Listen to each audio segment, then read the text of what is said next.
Husband episode 31. కథలోకి వెళ్ళే ముందు పక్కనున్న బెల్ ఐకాన్ని క్లిక్ చేసుకోవడం మీరు అస్సలు మర్చిపోవద్దు. అలా చేసినట్లయితే మీకు నేను స్టోరీస్ ఎపిసోడ్స్ రిలీజ్ చేసిన వెంటనే నోటిఫికేషన్స్ అందుతాయి. అలానే ఇంకొక మాట మీ అందరికీ ఐఎమ్ రియలీ వెరీ సారీ. నేను స్టోరీ ఇవ్వట్లేనందుకు మీ అందరికీ చాలా కోపంగా ఉంది నాకు తెలుసు.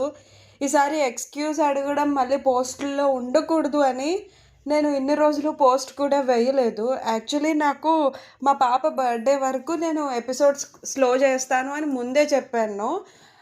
మా పాప బర్త్డే నుంచి సడన్గా అనుకోని విధంగా ఒక చిన్న శుభకార్యం ఇంట్లో. యాక్చువల్లీ సండే ఆఫ్టర్నూన్ చిన్న ఫంక్షన్ కూడా, ఫ్యామిలీ ఫంక్షన్. సో నాకు ఈ ఫంక్షన్ ఏర్పాట్లన్నీ మేనేజ్ చేసుకోవడానికే నాకు అస్సలు టైం సరిపోవట్లేదు. ఇటు వర్క్స్, ఇటు ఈ ఫంక్షన్ ఏర్పాట్లు ఇవన్నీ సరిపోతున్నాయి. నాకు ఇప్పుడు సాటర్డే మార్నింగ్ అస్సలు కొంచెం కూడా ఫ్రీ టైం లేదు. కానీ మీరందరూ చాలా చాలా ఎదురు చూస్తున్నారు అని నేను చాలా కష్టం మీద ఇప్పుడు కాస్త టైం నా వర్క్స్ హోల్డ్ చేసి ఇక్కడ నేను రికార్డ్ చేస్తున్నాను. ప్లీజ్ అర్థం చేసుకోండి. నేను మండే నుంచి రెగ్యులర్ అయిపోతాను. ఇంకా నేను మోస్ట్లీ లీవ్ అనేది తీసుకోను. మీకు పక్కాగా రెగ్యులర్ ఎపిసోడ్స్ వస్తాయి. Trust me. నేను అస్సలు మీకు హ్యాండ్ ఇంక ఇచ్చేది లేదు. ఇంక మనం ఎక్కువగా మాట్లాడుకోకుండా స్టోరీలోకి వెళ్ళిపోదాం. సూర్యోదయ వేళకి మంగళ స్నానాలు పూర్తయి శక్తి పెళ్లి కూతురుగా మారి వరుణ్ ఇంట పూజా మందిరంలో దీపం పెడితే మనవడిని మనవరాల్ని ఆశీర్వదించిన రఘునాథ్ సేతు గారు రుద్రతో మాట్లాడాలని నిర్ణయించుకొని అతని ఇంటికి బయలుదేరారు. తన ఊర్లో ఏ మూల ఏం జరిగినా ఆయనకు తెలిసిపోతుంది. అంత పవర్ రఘునాథ్ సేతు గారిది ఆ ఊర్లో. ఆయనకు తెలియందే ఏదీ జరగదు ఊర్లో ఉన్న 600 గడపల్లో కూడా. కానీ రుద్ర తనకే తెలియకుండా తన ఊర్లో ఇల్లే కొని ఆ ఇంట్లో ఉంటున్నాడు గత 2 రోజులుగా. ఆ ఇంటిని రుద్రకు అమ్మిన గోపాల్ ఇల్లు అమ్ముతానని కూడా చెప్పాడు రఘునాథ్ సేతు గారికి. ఎవరో పెద్ద కుటుంబస్తులు మన చుట్టుపక్కల ఊర్లలో చాలానే భూములు కొన్నారని, అప్పుడప్పుడు ఇలా తమ భూముల్లో పంటలు ఎలా పండుతున్నాయి చూసుకునేందుకు వచ్చినప్పుడు ఉండడానికి ఓ ఇల్లు కావాలి కాబట్టి వెతుకుతున్నారని, అది తెలిసి బేరం మంచిగా ఉంది కాబట్టి ఆ ఇంటిని వాళ్ళకి అమ్మేయాలనుకుంటున్నానని కూడా అతను చెప్పాడు. రఘునాథ్ సేతు గారు ఒప్పుకున్నారు కూడా. అప్పటికే చుట్టుపక్కల ఊర్లలో భారీగా భూముల కొనుగోలు జరుగుతున్నాయని తెలిసి దాని గురించి ఆయన పూర్తి వివరాల్ని, కారణం ఏదైనా కానివ్వండి, ఎప్పుడూ అంతగా పరిశీలించకపోవడం వలన ఆ కొన్నది భూపతి నందన్ గారి మనవడు రుద్రాంశ్ నందన్ అని తెలుసుకోలేకపోయారు. చాలా తెలివిగా తన ఊర్లోనే తనకి తెలియకుండా ఓ ఇల్లు కూడా కొని నివాసం ఉంటున్న రుద్ర ఆలోచన ఏంటో రఘునాథ్ సేతు గారికి అస్సలు అంతు చిక్కడం లేదు. భార్య కోసం వచ్చిన వాడైతే నేరుగా తననే కలిసి విషయం చెప్పుండేవాడు కదా. కానీ ఇదంతా ఎందుకు చేస్తున్నాడు అనే వైపు ఆయన ఆలోచనలు సాగుతున్నాయి. ఆయన ఆలోచనలోనే అంతరాత్మ సమాధానంగా ముందు నిలిచి, మీ మనవరాలు నా భార్య, నాకు ఇచ్చేసాయి, నేను దాన్ని తీసుకొని వెళ్ళిపోతాను నాతో అంటే నువ్వు ఆ అబ్బాయి చేతిలో నీ మనవరాల్ని పెట్టేస్తావా రఘు అని అంతరాత్మ ప్రశ్నించింది ఆయన్ని. లేదు, నా మనవరాలి మీద ప్రాణం పెట్టుకున్నాను. ఇప్పుడు నా మనవడు, వాడి మనసును బాధ పెడుతూ ఇతని చేతిలో ఈశాన్ని పెట్టలేను. అయినా నా మనవరాల్ని ఒప్పందపు వివాహం చేసుకొని ఆ వివాహాన్ని రద్దు కూడా చేసుకున్నవాడు ఆ అబ్బాయి. ఇంకా చెప్పాలంటే నా మనవరాలికి వాడి వల్ల, వాడి కుటుంబం వల్ల ప్రాణహాని కూడా ఉంది. అలాంటప్పుడు వాడు వచ్చి మళ్ళీ నా మనవరాల్ని తనకి కావాలంటూ అడిగితే నేనెందుకు ఇస్తాను? ఇవ్వను అని తనకు తానే స్థిరంగా సమాధానం చెప్పుకున్నారు రఘునాథ్ సేతు గారు. ఇది కూడా పసిగట్టే ఉంటాడు వాడు. అన్నీ తెలుసుకొనే వచ్చాడని అర్థమవుతుంది కదా. నీ ఆలోచనలు కూడా అంచనా వేసుకొని వచ్చినట్టున్నాడు. అమ్మాయి చుట్టూ తిరుగుతూ తన జ్ఞాపకాల్లో లేని తనని మళ్ళీ బయటకు తీసే ప్రయత్నం చేస్తున్నాడు అని బదులిచ్చి అంతరాత్మ ఆయన ముందు నుంచి మాయమైపోతే రఘునాథ్ సేతు గారు అప్పుడే ఆగిన కారులో నుంచి బయట రుద్ర ఇంటి వైపు చూస్తారు. గేట్ లోపలే మొక్కలకు నీళ్లు పెడుతున్న అసద్ ఆగిన కారులో ఉన్న రఘునాథ్ సేతు గారిని చూస్తూ నొసలు చిట్లిస్తాడు. డ్రైవర్ వచ్చి కార్ డోర్ ఓపెన్ చేయడంతో తన చేతి కర్రను ముందుగా బయటకు పెట్టి రఘునాథ్ సేతు గారు కూడా దిగి అసద్ వైపే చూస్తున్నారు.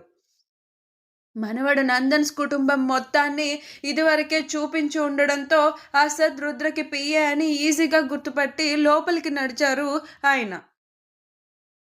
తన వైపే వస్తున్న పెద్ద ఆయన్ని చూసి సైడ్ స్మైల్ చేస్తూ, నిన్న మనవడు ఈరోజు తాత, మా వాడు మీ ఇద్దరు వాడి కాళ్ళ వరకు వస్తారని చెప్తే ఏంటో అనుకున్నాను. ఇలా రావడం చూస్తుంటే మాత్రం వాడి తెలివికి హ్యాట్స్ ఆఫ్ చెప్పాలనిపిస్తుంది అంటూనే ఇంటి లోపలికి చూస్తూ రుద్రని తలుచుకొని హ్యాట్స్ ఆఫ్ సైన్ చేస్తాడు చేత్తో అసద్.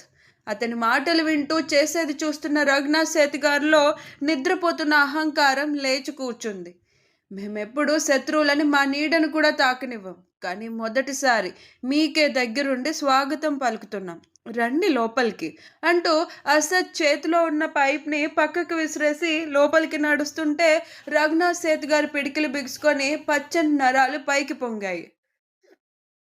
మనవడి కోసం తగ్గక తప్పదని తనకు తానే నచ్చ చెప్పుకుంటూ లోపలికి సాగిన ఆయన్ని హాల్లోనే కూర్చోబెట్టి అసద్ రుద్ర కోసం అతని గది దగ్గరికి వెళ్ళి డోర్ నాక్ చేశాడు. నిద్ర మత్తు ఇంకా వదలలేదు బాబుకి. రాత్రంతా పడుకుంటే కదా వదలడానికి. తెల్లవారే పలకరించిన నిద్ర అప్పుడే 7 కూడా కాకముందే వదలమంటే ఎలా వదులుతుంది? ఇంకా విడివైన మత్తులో లేచి కూర్చొని క్యారే అని విసుగ్గా కసురుకున్నాడు. లాక్ చేసి లేని డోర్ని పూర్తిగా తెరిచి, నీకోసం రావాల్సిన వాళ్ళు వచ్చారు అన్నాడు అసలు సైడ్ స్మైల్ చేస్తూ. ఆ స్మైల్తోనే వచ్చింది రఘునాథ్ సేతు గారిని అర్థం చేసుకున్న రుద్ర వెంటనే కంపుకున్న బ్లాంకెట్ని తీసి అవతలికి విసిరి, రావాల్సిన వాళ్ళు తేవలసిన దాన్ని తీసుకొని వస్తే వెల్కమ్ చెప్పేది చాలా గ్రాండ్గా ఉండేది కదా అంటూ బయటకు వచ్చిన రుద్ర బాడీని స్ట్రెస్ చేశాడు. రుద్ర మాటలు వింటూనే వెనక్కి చూసిన రఘునాథ్ సేతు గారు అతను అలా ప్రత్యక్షంగా చూడడం మొదటిసారి కావడంతో ఆ 6.5 అడుగుల ఆజానుబాహుడిని చూస్తూ రెప్ప కొట్టడం కూడా మరిచారు. మెస్సీగా ఉన్న హెయిర్ మొహం మీదకు పడుతుంటే వేళ్లతో దాన్ని వెనక్కి సెట్ చేసుకుంటూ వచ్చి రఘునాథ్ సేతు గారి ముందు క్రాస్ లెగ్స్ వేసుకొని మర్చి కూర్చున్నాడు రుద్ర తనదైన రాజసాన్ని ప్రదర్శిస్తూ. రాజవంశీకులు అనిపించుకుంటున్న అతని ఆహార్యం ఇంకా ప్రవర్తన శైలి రఘునాథ్ సేతు గారికి కొన్ని క్షణాలు నోట మాట కూడా కరువు అయ్యేలా చేశాయి. ఆయన మొహం మీద చిటిక వేస్తూ, మనవరాల్ని తీసుకొస్తావనుకున్నాను సేతు, ఒక్కడివే వచ్చావు అంటే మనవడి కోసం వాడు కోరుకున్న నీ మనవరాల్ని వాడికి ఎలా అయినా సొంతం చేయాలని వచ్చావన్నమాట నువ్వు నా ముందుకి. అవకాశం ఇచ్చాను నీకు, నేను వచ్చానని తెలిసి పెద్దరికంతో ఆలోచించి నా భార్యను తీసుకొచ్చి నా చేతిలో పెడతావని. కానీ నువ్వు ఆ అవకాశాన్ని సద్వినియోగం చేసుకోలేదు. ఇక నువ్వు నాతో మాట్లాడడానికి ఏదీ లేదు. నేనేం చేయాలో నాకు తెలుసు. నువ్వు మళ్ళీ నా గడప తొక్కడానికి, అది కూడా నీ మనవరాల్ని తీసుకొని నా ఇంటి గడప తొక్కడానికి సిద్ధంగా ఉండు అన్నాడు. అసలు రఘునాథ్ సేతు గారికి ఒక్క మాట అయినా మాట్లాడే అవకాశం ఇవ్వకుండా రుద్ర. నువ్వున్నది నా ఊర్లో అని మర్చిపోతున్నావు అబ్బాయి. ప్రపంచం మొత్తాన్ని నువ్వు నీకు అనుగుణంగా మార్చుకోగలవేమో కానీ నా ఊరిని, నా ఊరి ప్రజల్ని మాత్రం అస్సలు మార్చుకోలేవు. నా మనవరాలున్నది ఇప్పుడు నా నీడలో, నా సంరక్షణలో. ఇక్కడ నా మాట కాదని, నా నిర్ణయాన్ని కాదని ఏదీ జరగదు. నా మనవరాలికి నా మనవడితో రేపు తెల్లవారే మేము అనుకున్న ముహూర్తంలోనే పెళ్ళి జరిగి తీరుతుంది. నేను ఇది చెప్పడానికే వచ్చాను నీ ముందుకి. నా కళ్ళు గప్పి ఊర్లో అడుగు పెట్టగలిగావు కానీ నాకు తెలియకుండా, నా ఆజ్ఞ లేకుండా నువ్వు మళ్ళీ నా ఊరు నుంచి ప్రాణాలతో బయటకు వెళ్ళలేవు అన్నాడు. రఘునాథ్ సేతు గారు కూడా ఏం మాత్రం తగ్గకుండా గంభీరంగా. గట్టిగా నవ్వేశాడు ఆ మాటలకు రుద్ర. అతని నవ్వును చూస్తున్న రఘునాథ్ సేతు గారిలో అసహనం ఒక్కసారిగా పెరిగిపోయింది.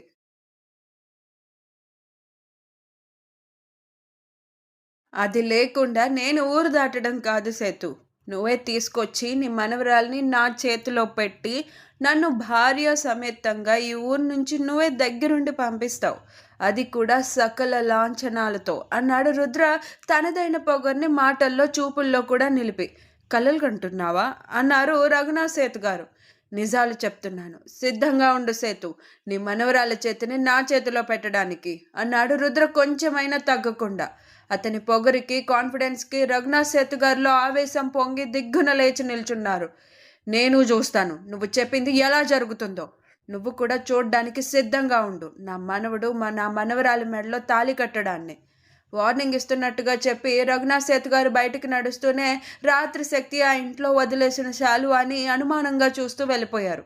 రుద్ర తనదైన ఈవిల్ స్మైల్ని పెదవులపై చెదరనివ్వకుండా అలానే కూర్చొని వెళ్ళిపోతున్న పెద్ద ఆయన్ని చూస్తున్నారు. జరిగేది మొత్తం చూస్తున్న అసద్, "అసలేం ప్లాన్ చేస్తావురా?" అని మళ్ళీ అడిగాడు రుద్రను. "నువ్వే చూస్తావు గదా!" అని ఆ ఒక్క మాట మాత్రం చెప్పి రుద్ర లోపలికి వెళ్ళిపోతే, ముంబైకి ఇక్కడ జరిగేది మొత్తం చేరవేశాడు క్షణాల్లోనే అసద్. రోజంతా ఆ తంతు, ఈ తంతు అంటూ శక్తిని ఎవ్వరూ క్షణమైనా ఒంటరిగా వీడకపోతే, ఆమె మాత్రం మానసికంగా అంతమందిలో కూడా ఒంటరితనాన్ని అనుభవిస్తూనే ఉంది. తెల్లారితే తను వరుణ్‌కి భారీగా పెళ్లిపీటలపై కూర్చోవాలి. కానీ ఇప్పటికీ తన మనసు ఇంకా దానికి ఒప్పుకోవడం లేదు. ఎందుకు అని ప్రశ్నించుకున్న ప్రతిసారి సమాధానంగా రుద్ర రూపమే కళ్ళల్లో మెదులుతుంటే, గొంతులోనే బాధను దిగమింగుతూ మెహందీ ఆర్టిస్ట్ చేతికి తన చేతిని అందించింది శక్తి. మోచేతుల వరకు గోరింటాకుని అందంగా డిజైన్స్ దిద్దిన ఆర్టిస్ట్ ప్రస్తుత కాలంలో మెహందీలో పెళ్ళికొడుకు పెళ్ళికూతుర్ల పేర్లు రాయడం ట్రెండ్ కాబట్టి శక్తిని అడిగింది, "మీ హస్బెండ్ పేరు ఏంటి?" అని. తన ఆలోచనలో తానున్న శక్తి ఆమె అడిగిన ప్రశ్నకి "రుద్ర" అని బదులిచ్చింది. అక్కడే ఉన్న మనోహరి గారు ఆమె చెప్పిన పేరు విని నిర్ఘాంతపోయారు. "మరి మీ పేరు?" అని ఆర్టిస్ట్ అడగడంతోనే "శక్తి" అని బదులిచ్చి తన చేతులను చూసుకుంది ఆమె. ఓ చేతిలో రుద్ర అని, మరో చేతిలో ఆ పేరుకు పక్కనే వచ్చేలా శక్తి అని గోరింటాకు దిద్ది అయిపోయిందంటూ ఆర్టిస్ట్ పక్కకు తప్పుకుంటే, జతగా మారిన ఆ 2 పేర్లను చూస్తూ శక్తి కళ్ళు పెద్దవయ్యాయి. "శక్తి? శక్తి ఎవరు?" అంది ఆమె కలవరపాటుగా. "మీరే. మీరే చెప్పారు కదా! మీ పేరు నేను అడిగినప్పుడు శక్తి అని.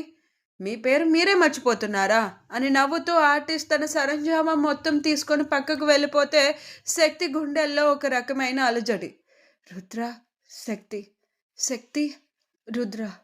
పదే పదే ఆ 2 పేర్లనే పలవరిస్తూ ఉండిపోయింది కూర్చున్న చోటనే ఎంత సమయం గడుస్తున్నా కూడా ఆమె. మేనకోడల్నే గమనిస్తున్న మనోహరి గారికి మనసులో భయం పట్టుకుంది. వెంటనే కొడుకు దగ్గరికి వెళ్ళి జరిగింది మొత్తం చెప్పేశారు ఆవిడ. "అనిపిస్తుంది వరు నాకిప్పుడు, ఈశాని తన భర్త నుంచి వేరు చేయడం అంత కరెక్ట్ కాదని. అది సాధ్యం కాదని కూడా అనిపిస్తుంది. తనకన్నీ గుర్తొస్తున్నాయనిపిస్తుంది.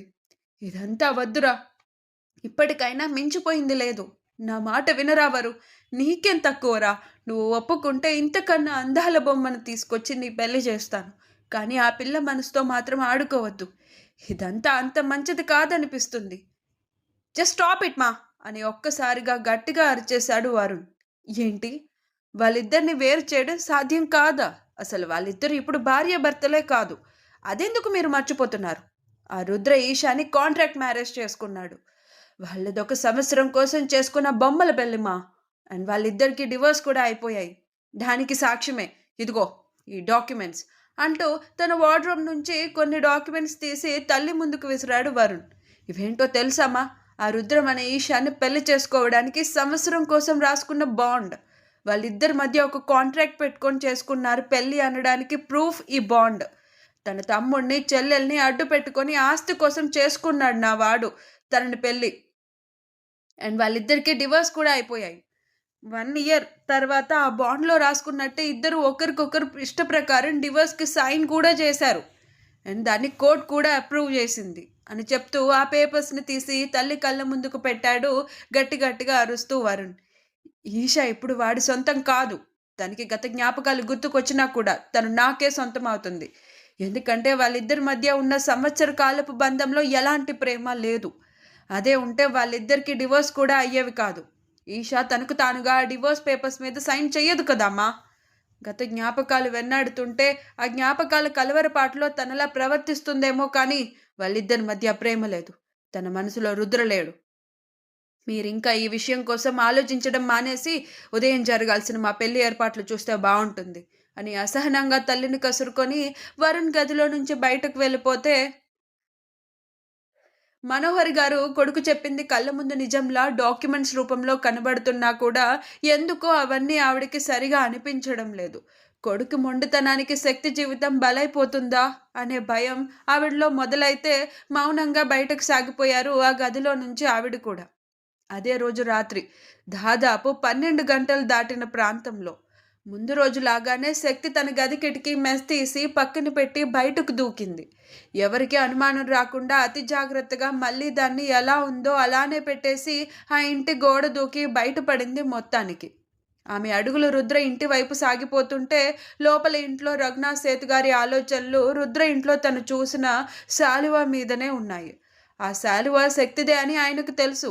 ఉదయాన్నే చలిలో గుడికి వెళ్ళేటప్పుడు ఆమె దాన్ని కప్పుకొని వెళ్ళడం ఇంతకు ముందే ఎన్నో సార్లు చూసి ఉండటం మూలాన అది రుద్ర ఇంటికి ఎలా చేరుకుందో అర్థం కాక, రుద్ర మాట్లాడిన మాటల కోసం కూడా ఆలోచిస్తూ అసలతని వ్యూహం ఏంటనేది కనుక్కోలేక తల పట్టుకున్నారు.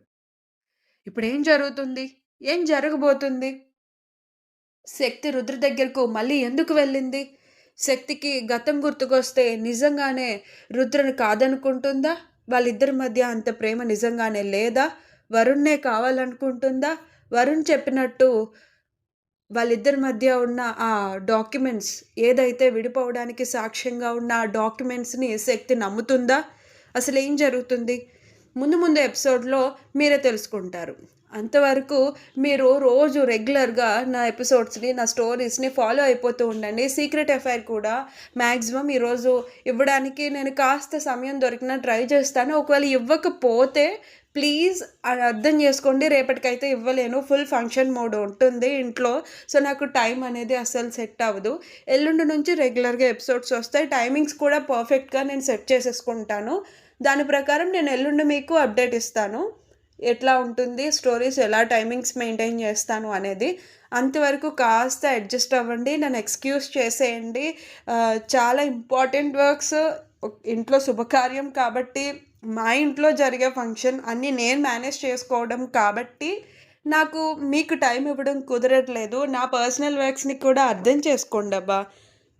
అండ్ మీకు కథ గనుక నచ్చినట్లయితే, నేను గనుక మీకు నచ్చినట్లయితే, నన్నర్థం చేసుకున్నట్లయితే ఈ వీడియోకి ఎక్కువ likes, shares, comments and subscribe కూడా చేసుకోవడం అస్సలు మర్చిపోవద్దు. ఇక ఉంటానండి. మనం నెక్స్ట్ ఎపిసోడ్‌లో మళ్ళీ ఎల్లుండి కలుసుకొని, ఇక రెగ్యులర్‌గా రోజు కలుసుకుంటూ ఉండేలాగా ప్లాన్ చేసుకుందాం. ఉంటానండి.